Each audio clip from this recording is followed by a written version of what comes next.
59조 원, 개인 투자자들이 카카오게임즈 공모주 청약을 위해서 예치한 증거금 규모입니다.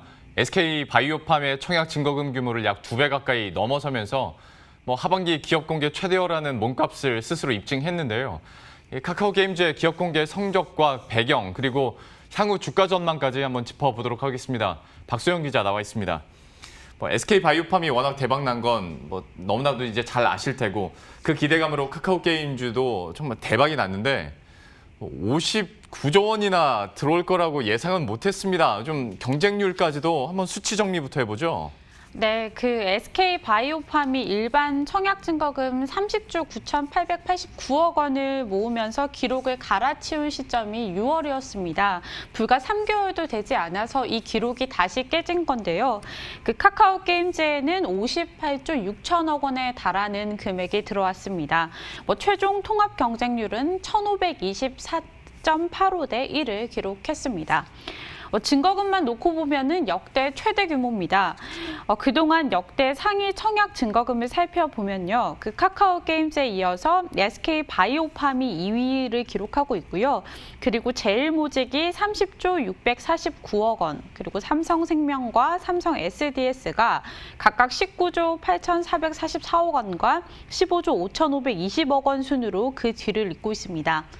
경쟁률로는 지난 6월 코스닥 역대 최고치를 기록한 고주파 의료기기 전문 업체 그 이루다의 기록을 깨지는 못했지만 상장 규모를 감안하면 역대급이라는 평가가 나오고 있습니다. 예. 그러니까 고객 예탁금으로 추정을 해보자면 SK바이오팜에서 이제 공모주를 배정받지 못한 돈이 주식시장을 빠져나간 게 아니라 그대로 3개월 동안 있다가 다시 카카오게임즈로 또 공모주 청약으로 많이 몰린 것도 해석이 가능할 것 같은데, 참 이렇게 엄청난 흥행을 이뤄낼 수 있었던 그 비결은 어디에 있다고 보십니까? 네, 일단은 그 SK바이오팜의 투자 수익에 대한 학습 효과가 가장 크게 작용한 것으로 평가가 되고 있습니다.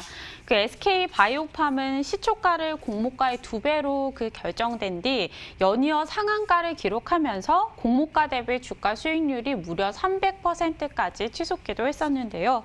그 이를 본 투자자들이 영끌이라고 하죠. 그 마이너스 통장이나 대출 등 다양한 방법을 동원을 해서 무리해서까지 좀 청약에 나서는 분위기가 형성이 된 겁니다. 어차피 그 청약 증거금 나머지 금액은 이틀 뒤에 또 계좌로 다시 들어오기 때문에 짧은 시간 동안 돈을 융통하는 것에 대해서는 또 문제가 없거든요. 네. 그래서 실제 그 카카오게임즈 일반 청약 첫날에 그 5대 은행의 신용대출 잔액이 1조 8천억 원이나 늘어났다고 합니다.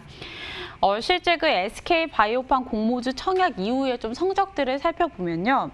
그 이루다나 영림원 소프트랩, 그리고 P&K 피부임상연구센터, 셀레믹스, 미투젠 이런 그 코스닥 작은 좀 소형들이 일반 청약 경쟁률 1000대 1을 좀 넘어서면서 줄줄이 흥행에 성공한 기록들이 있습니다.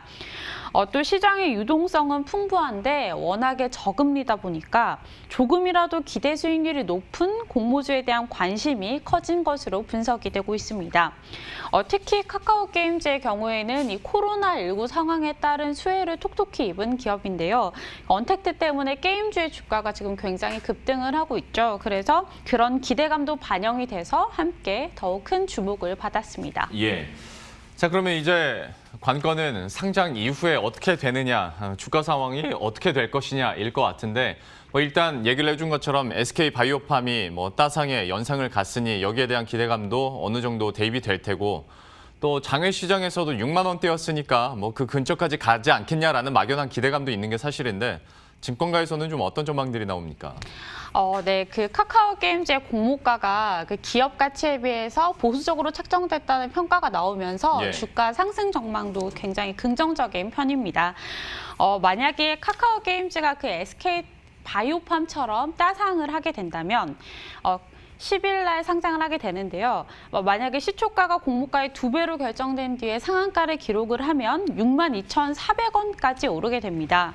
공모 배정을 만약에 받은 개인 투자자라면 하루 만에 증권거래세를 제외하더라도 159.7%의 수익률을 얻을 수 있게 되는데요. 증권가에서 전망하는 카카오게임즈의 적정가는 주당 3만 원 안팎으로 정해져 있고요. 지금 공모가 대비 약 30% 이상 여유가 있는 상황입니다. 더불어 카카오게임즈의 그 장외 가격도 계속 오르고 있죠. 어제 오전 증권플러스 비상장 주식 거래 플랫폼에서 카카오게임즈의 평균 거래 가격이 7만 원대를 기록했습니다. 예. 원래는 계속 지금 가격이 올라서 6만 원대에 거래를 됐다가 어제 좀 많이 치솟은 모습이고요. 일부는 8만 원에 거래되기도 했습니다. 지금 카카오게임즈의 공모가 2만 4천 원인 것을 감안하면 3배에 달하는 수치입니다. 이렇게 증권가에서도 그렇고 장외 주식 가격이 좋은 것도 그렇고 주가 전망이 여러모로 긍정적이기는 하지만 공모주 투자의 리스크도 분명히 유념하셔야 될 부분입니다. 청약 경쟁이 치열해서 공모가가 지나치게 높은 수준에서 결정이 되거나 아니면 또 시장이 갑자기 하락해서 가격이 급락할 경우에는 손실을 볼 위험도 있기 때문에요. 예. 신중하게 접근하는 것이 좋겠습니다. 예. 한 가지만 더 한번 짚어보도록 하겠습니다. 이번 공모주 청약과 관련해서 물론 지난 SK 바이오팜 때도 나왔었던 문제 제기이기도 한데 그러니까 결과적으로 현금 부자들의 잔치다라는 비판도 있긴 하거든요.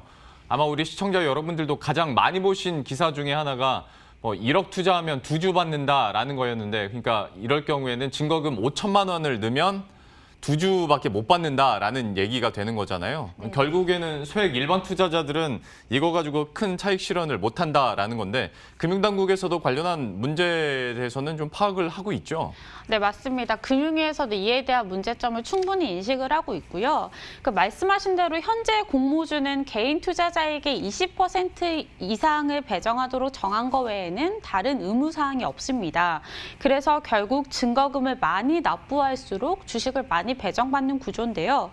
실제로 카카오게임즈의 경우 그 경쟁률이 1,500대 1을 넘기다 보니까 1억 원의 증거금을 예치해야 약 5주를 가져갈 수 있는 그런 결과가 나왔습니다. 이렇다 보니 대출을 억대로 가져가서 무리를 하더라도 10주, 많아도 20주 이렇게 결과가 나오게 되는 거죠. 예. 그래서 은성수 금융위원장이 지난달 말 국회에 출석을 해서 좀 소액 투자자들에게 불리한 현행 신주 배정 방식을 재검토하겠다는 얘기를 했었는데요. 아직 구체적 방향이 나온 건 아니지만 소액 청약을 우대하는 해외 사례 등을 지금 참고하고 있다고 합니다. 홍콩이나 싱가포르 등에서는 소액 청약을 우대하는 한편 일부 추첨을 통해서 추첨을 활용한 배정 방식도 지금 시행이 되고 있다고 하니까요.